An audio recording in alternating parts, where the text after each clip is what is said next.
Good evening, and thank you for joining us. I'm Faye D'Souza. You're watching live with Faye on YouTube. I have a really interesting conversation lined up for you.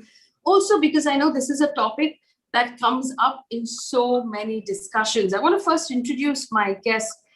Joining me this evening is Dr. S.Y. Quraishi. Now, Dr. Quraishi, you'll remember, was the Chief Election Commissioner of India. But we're not talking about elections today. He's written a fascinating book. And the book is called Population Myths, Islam, Family Planning and Politics in India. It's really quite fascinating, like I said, because it comes up in so many conversations, and there really are so many myths about, which community has more population, which community is growing the fastest, how many babies they're having, and why this is a problem for the rest of the country. So, and he's broken down, and it's very interesting. You should take a look at this book because he's broken it down based purely on statistics and broken it down in a way that anyone can understand, which is really difficult to do when we're talking about social statistics like we are about the census numbers and things like that. Dr. Quraishi, thank you so much for making time for us this evening and having this conversation with us. Like I said, I found the book fascinating, but my first question to you, and your first page of the book actually refers to a statement made by the Prime Minister during one of his Independence Day speeches, where he basically said that, population explosion will cause many problems in this country for future generations. And he said people who have small families are the true patriots. And there was a linking of patriotism with, people who have fewer children. But I want to step back and look at the larger, bigger myth. And this is what I have been told in many of the conversations that I've had with people, saying that, Muslims have more children. They're multiplying more, and they're going to take over this country out of sheer numbers. And this is also the fear from which the love jihad rules come in, and the need for overhauling the personal laws come in as well. I want to first address that myth of the fact that Muslims are having more babies and they're going to take over the country. Is it possible, how many ever babies are being born, that the minority Muslim population will ever be the majority in this country? Yeah, thank you, Faye. You have summed up the debate very effectively, and I would put it in my word again. The narrative has been from the beginning. There are 3-4 points which are all myths. One, that some of them are myths, some are true. One, that Muslims produce too many children. Very true. They have the highest birth rate. The other is it is disturbing the demographic balance. In a way, it has. From 84% in 1951, the Hindus have come down by 4.2 percentage point to 79.8. And Muslims correspondingly have gone up from 9.8 to 14.2. And by the way, so have the Christians and the Sikhs. From 1.7 have grown, and the Christians have also grown from 2 to 2.3. So to this extent, the first two allegations are correct, and my book actually starts with admitting this thing. Now, it is an organized conspiracy to overtake the Hindus. This is a myth, and this is the absolute falsehood. And and let me first complete the chart sheet which we have. And that the Muslims use polygamy. Forgive me for interrupting you, Dr. Quraishi. I'm just going to keep pointing out some of the graphics my team has put together. This is what we're looking at. So these are the two censuses. The first census done in our country in 1951, and the last one we've done is in 2011. The big orange bar is the Hindu population, which was 84.1% of the total population. Now it is 79.8%. And the smaller bars you see, this is the Muslim population that has gone up from 98% to 14%. So one has come down 4%, the other one has gone up 4%. This is what you're referring to. Also, if you don't mind, I'll just take a minute to show the other graphic that we have, which is the growth of the population in the last 20 years, 2 decades, which I picked up from your book, incidentally. So 1991 to 2001, that's the Hindu population grew 19%. In this decade, in the latest census, they've grown 16%. So 19% growth to 16% growth, that growth has slowed down. But the Muslim population also grew, as you can see, 29%, and in the decade following, 24%. So that growth has also slowed down. Go ahead, sir. I'm glad, Faye, that you showed the slide, and this is exactly what I was trying to say.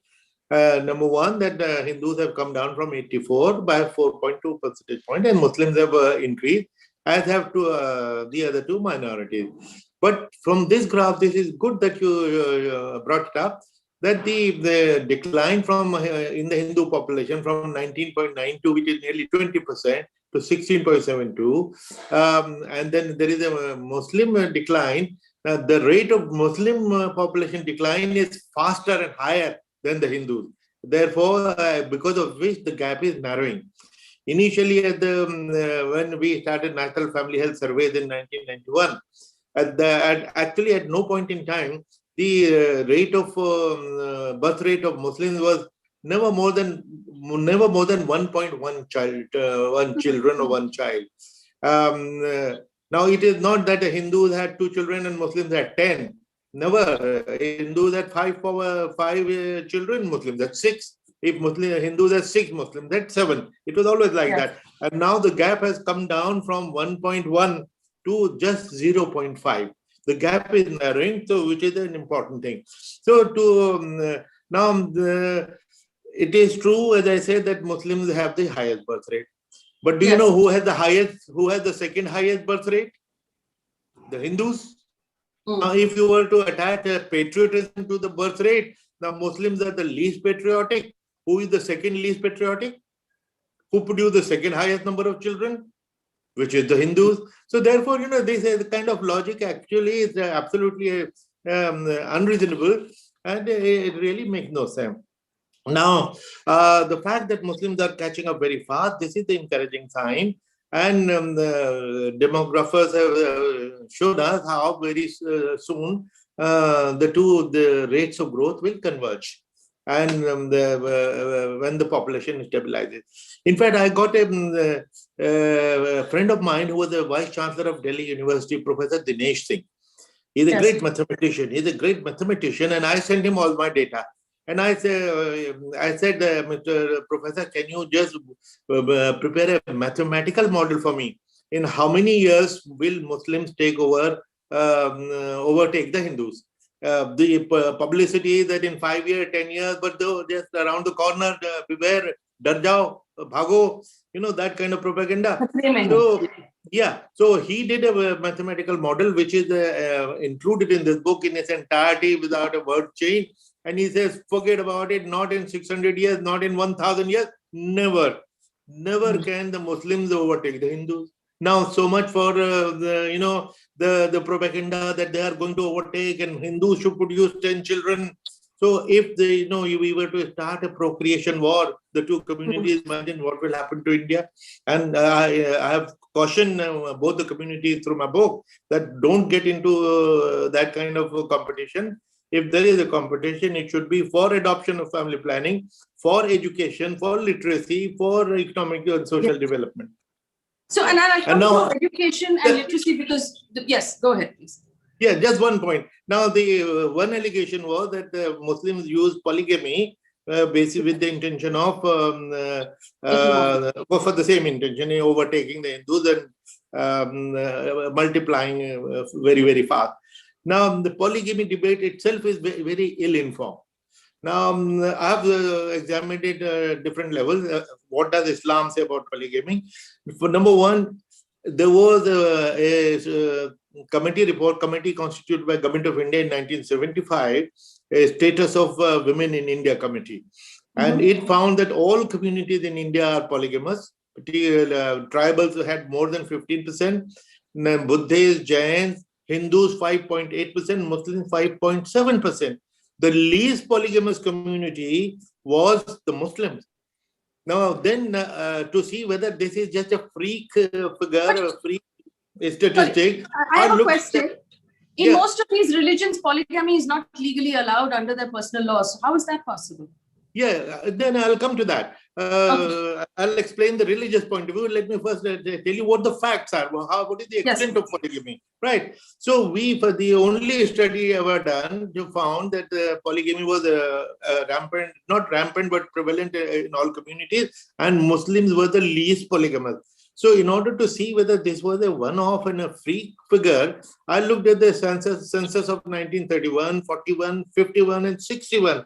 And I found in all these 3 or 4 censuses, exactly the same pattern was happening. All communities had polygamy and Muslims were the least. Therefore, they took propaganda that Muslims produce the highest number of children, basically to overtake the Hindus. It's totally wrong.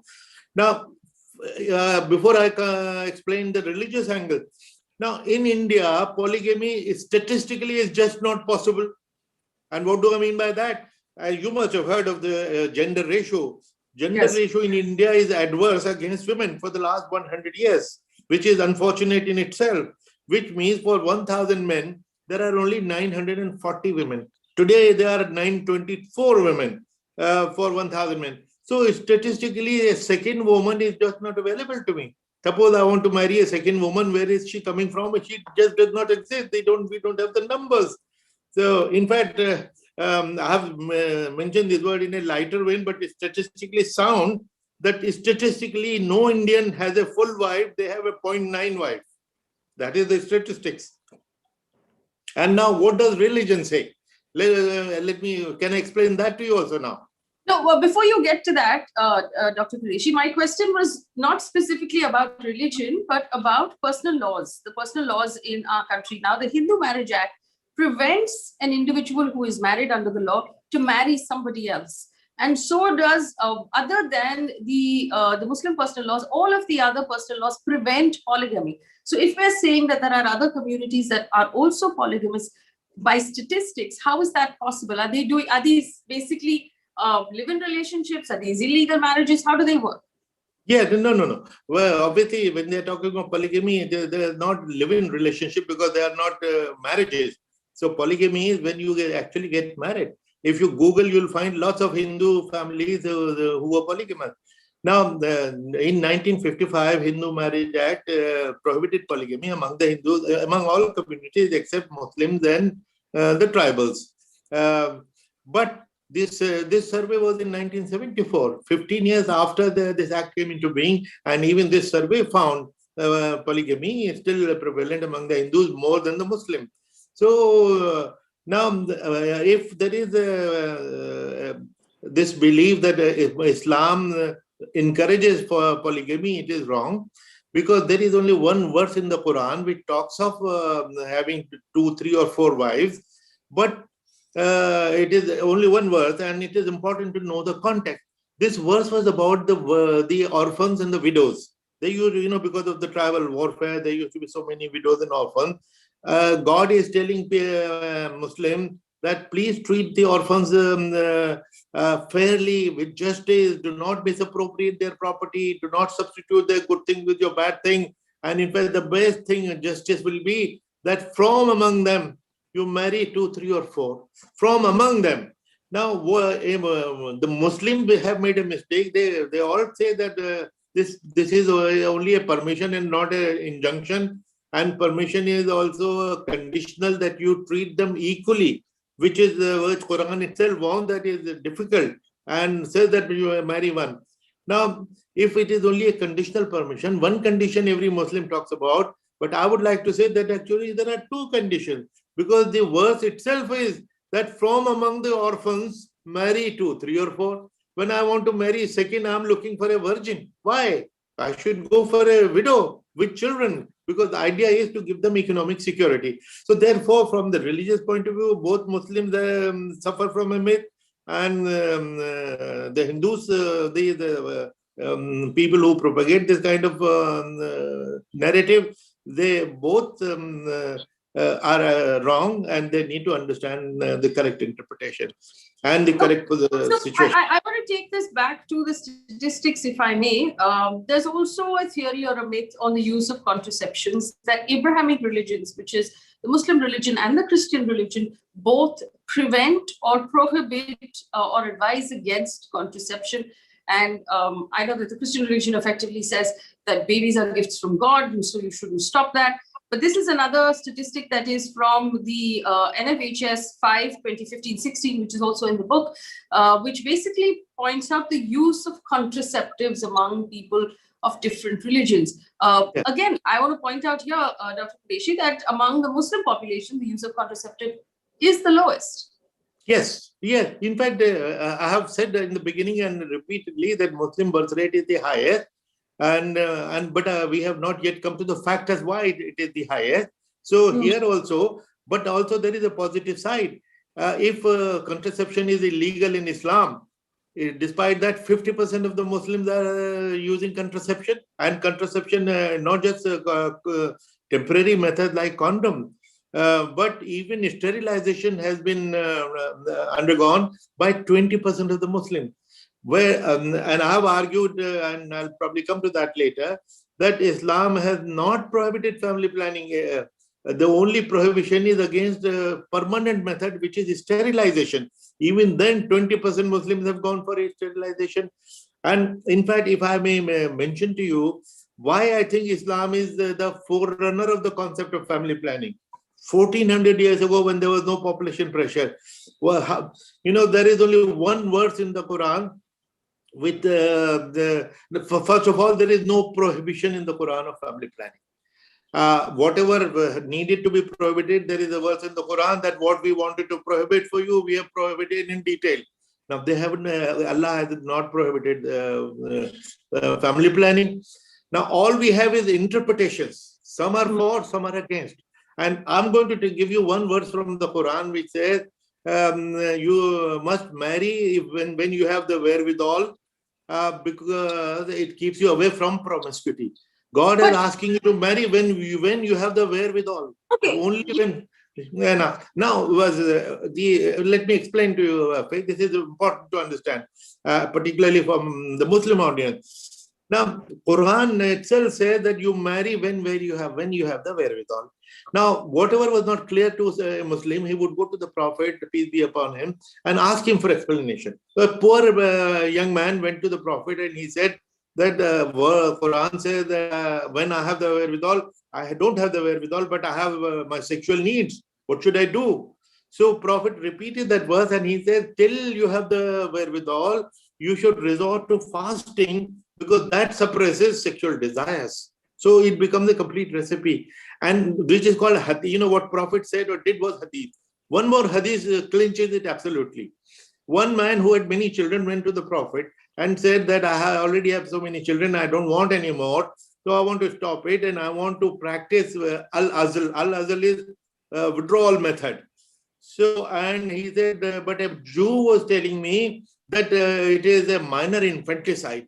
So Prophet said, no, that's wrong. Jew has lied, which means your withdrawal method, which you're planning, is fine. So even the method is allowed. So Islam, it is surprising that it has been misinterpreted by our own cleric.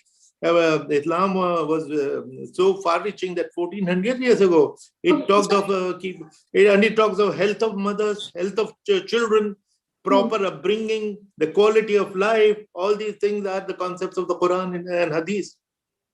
Right. Dr. Quraishi, I appreciate your explanation of the fact that it might have been misunderstood within the religion, but I want to focus on what's actually happening on the ground. The truth is, on the ground, if it's been misunderstood, then that is what is being followed. So from the statistic that we looked at, where contraceptives, the use of contraceptives was lowest among the Muslim and then the Christian communities. And as an example, just next to that, if we pop that graphic number 3 again on the screen, please, we'll see the Sikh community's use of contraceptives is 73%.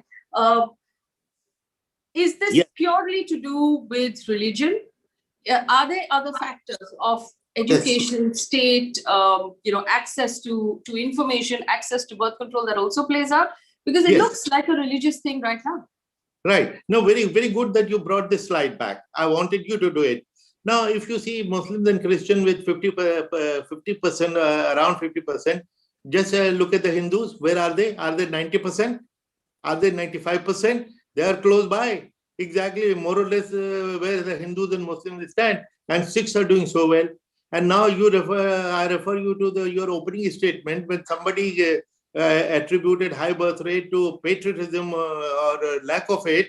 Now, which means Sikhs are the most patriotic.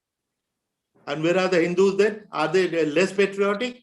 So therefore, linking it with the patriotism with the birth rate if just this figure itself, the complete refutes that kind of argument, and you're casting aspersions on the loyalty of the Sikhs these days. The media is full of insinuation now, whereas this is a very nice table which you are showing, which goes in favor of patriotism of the Sikhs. So therefore, to link it with patriotism is not fair at all. And you will notice that, in fact, I'm going to argue in the end that actually you'll find Hindus and Muslims are not opposite ends of the spectrum. It is not a Hindu versus Muslim question. You will notice that they are close to each other. They are shoulder to shoulder. If Muslims have the highest birth rate, the second highest is Hindus. Why? Because they are also poor, because they are also illiterate. That brings me to your question, what are the factors? Whether, now, I have refuted through the book that religion is not a factor.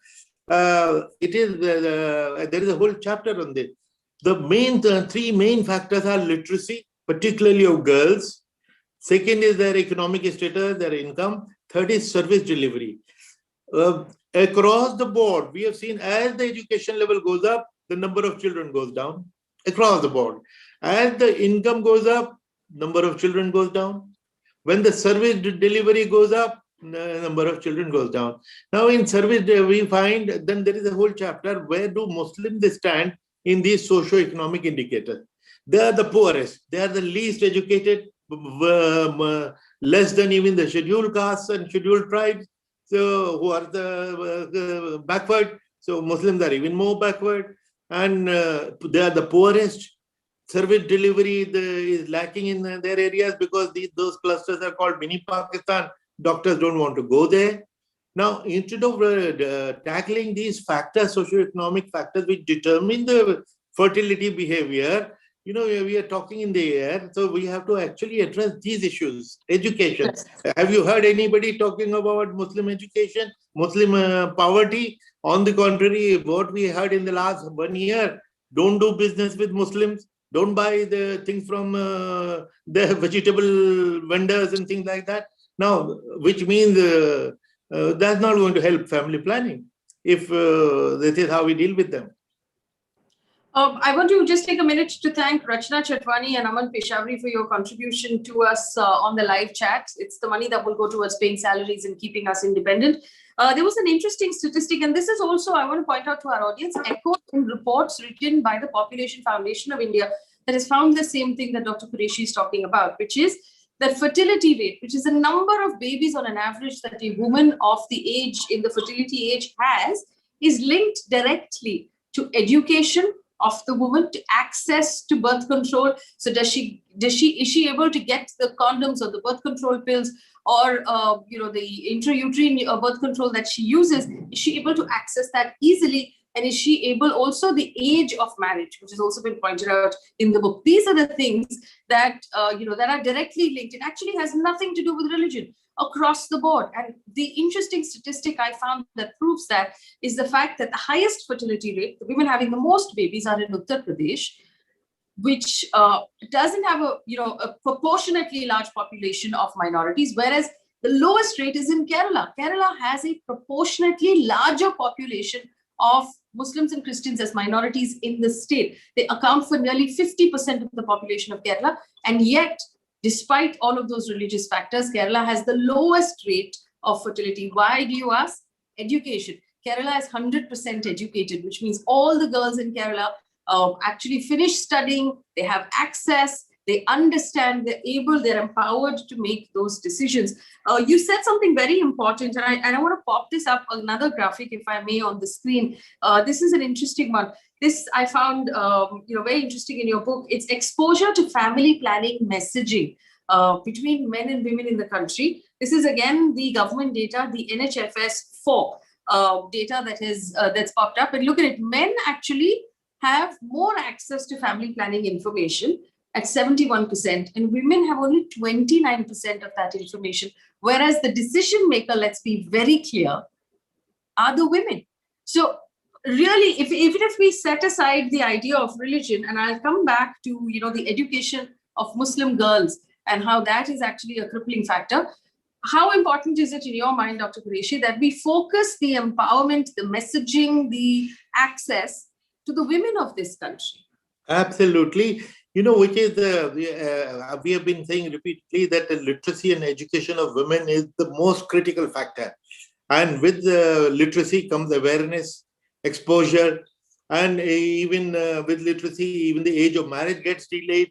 With literacy, they start working, and we have seen that a working population has lesser number of children than non-working parts people, because economic status influences the fertility behavior. So we have to focus on women's education, women's awareness, and this is a very, very good graphic. And if you were to see it in the context of the communities, you will find that Muslim women have much less exposure than all other communities. In fact, also, Dr. Quraishi, I want to ask you this question. There was a very disturbing statistic, and everyone of my audience understands that I feel very strongly when it comes to matters of women empowerment. 46% of Muslim women do not complete their sixth standard, which means the levels of education are very low. The levels of empowerment are very low. The levels of access are very low. Their exposure to the workforce, their ability to marry, their age at which they marry is all lower than other communities. If we are truly going to empower, we're truly going to get a handle, and it's acknowledged widely that the population is a problem in our country. If we're going to get a handle on population, shouldn't empowering Muslim girls and women be our first goal? But why is it that after so many years of independence, we've not managed to do that? Does the community stand in the way? Yeah, in fact, that is where the community is responsible, the government is responsible. I have mentioned in my book that every document from 1950 and every population, the policy paper, plan paper, they've all flagged the issue that Muslims have the highest birth rate. But nobody has offered any solution. Nobody has offered any suggestion how to handle it. So whereas I've analyzed, as I said, the entire chapter is what are the socio-economic, what are the factors which determine fertility behavior? And they are all socio-economic, starting from literacy, income generation, work participation, delaying the age of marriage, and all these have an interplay. As I mentioned, with higher education, even the marriage gets delayed. And when the marriage gets delayed, your first child is delayed. So, and the fertility the rate comes down. So we have to focus on these socio-economic determinants with the resolution. And secondly, if Muslim population has some resistance, which I found they have, because general belief, which I also used to have 25 years ago, that Islam is against family planning. And as I explained to you that when I studied it, I found Islam not only is not against family planning, Islam is supportive of the concept. So let us educate. Suppose you are a family planning worker and you come to me and I say, look, I have many children because my religion is against it. You won't have anything to argue with me about, because the moment religion comes in, you will just turn away. Now, what effort has been made our policy makers to equip our health workers? Okay, no, this is not true. This is the resource book. This is what Islam says. This is what the Quran Hadith say. So therefore, you're wrong. You have to make them understand. So we have not equipped that. We have not created any resource material. We have not trained our manpower. As a result, ignorance has continued on both sides. And we need to address that now. And I volunteer that I'll develop a resource book for those workers, and I'll also develop training program. In fact, I've given one complete chapter I'm a communication PhD. I've given a complete chapter on how to promote family planning among the Muslims. Let somebody pick it up and follow it. My services are available pro bono. Well, I just want to end on this one point, because I know we've run out of time together. And the point is simply this. I've always been a big believer of the fact that the way forward for our country, the silver bullet, is to feed and educate the girls of this country as far as we can, which is to make sure that they're getting good midday meals with enough protein so they're not anemic. Half the girls in our country are anemic. They get married early, they have weak babies, and that puts an entire generation at risk, because then they're just not able to develop and compete. But the beauty about what we've been talking about so far and the data that it shows us is that population an issue in our country, and is it putting pressure on our resources? Yes. Is it going to continue to grow? Yes, as Dr. Quraishi has pointed out, because we also take pride in the fact that a large population of this country is young.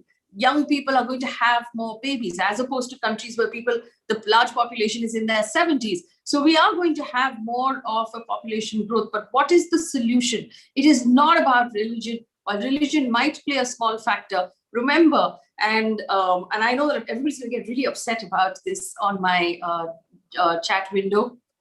When you educate someone, religion goes out the window. Yeah. Because science is stronger, logic is stronger. So if we can give our girls education and research, this is beautiful. As it is in Dr. Quraishi's book, research has proven that when Indian women are given access to education, information, and actually the access to the birth control they need, they make the right decisions. They know what to do. They don't need anybody hanging over their heads. They know what is best for their kids and their family and themselves. So is that the silver bullet, Dr. Quraishi? How do we get our state governments, and this is a state subject, how do we get our state governments to realize that in order to solve this problem, they have to make sure that every little girl goes to school and finishes school till the 12th standard? Yes, absolutely. It was said, I think in 1975, that development is the best contraceptive. Now, development includes education. You have hit the nail on the head. Education, particularly of girls, is the solution, and we should address that. And that is that focus is missing. But let me also tell you that two things. One, that the same population explosion, which was considered with apprehension and fear 30 years ago, the discourse turned into describing it as a demographic dividend. Even the Prime Minister has used this word, and I think quite rightly. 30 years ago, the population explosion and brain drain were the two things which were dreaded. Now, both these things have turned out to be our assets. Our people, because they went abroad, they have changed our economy. We have about $600 billion dollars of foreign exchange reserve, mostly because of remittances. Now, and this is when I'm addressing the young population particularly, when only 10% of our young people have got the right education and the right skills. Imagine if it become 20, we will rule the world. And if 50% of our youth can be trained properly and given the skills, we will be the biggest economic power in the world, and which is very, very doable, and perhaps we are moving in that direction. All right, Dr. Quraishi, thank you so much for answering those questions. Just to answer somebody who popped up saying, Faye, you are being delusional. By they, I'm assuming you're referring to a specific community. They would rather die than let go of their patriotic hold. Let me tell you something. Nobody ever asks a community or a certain establishment to let go of patriarchy. Women rise above patriarchy. And that's what I'm saying we need to do. We need to empower girls of every community, of every state. Remember, if you look at the data, it shows that states from the South perform better in almost every single social metric than states from the North. Why is that? The girls are educated in the South. It's as simple as that. If we manage to empower the girls of this country, they will join the workforce, which means your GDP will go up. They will be able to control the population. They will be able to feed their children properly, which means you will have a stronger, a more fit, a better generation coming next that will be able to compete. It is a remarkable solution to so many of our problems. Dr. Quraishi, go ahead. Yeah, just one point before we end. I would like to, another positive note, that India's family planning, India was the first country to introduce family planning as a policy in the world. Now, our policy actually has been a considerable success. Do you know that 24 states out of 29 have gone below the replacement level, which means when the two parents die, there are no two children to take over. 24 of the 29 states have gone below replacement level, which means the 4 or 5 states which are normally called Bimaru states, Bihar, UP, Madhya Pradesh, and Rajasthan, we should focus on them. And these states are backward because they are lacking in the socio-economic factors which we have been discussing throughout this program. All right. So just as a note for our viewers, the next time you feel like you want to complain about the population, or any one specific community, a good thing to do would be to sponsor the education of a girl child from that community. That will be your contribution to the country. That will be your true patriotism. Then you can sit and complain as much as you want because you would have actually done something about it. All right, I'm going to leave it there. Dr. Quraishi, thank you so much for joining us. For our viewers, remember to leave us a note on other conversations you want to have. It's our pleasure to bust myths and to be able to provide you with information. Take a look at the copy of the book as well. I'm sure you'll find it interesting. Thanks for watching. Remember, the news is up at 9 o'clock today. We have put together a bulletin, 10 minutes long, no fuss, just the news, no opinion, no shouting. We hope you find it useful. Let us know what you think. Thanks for watching. Good night. Thank you, Faye.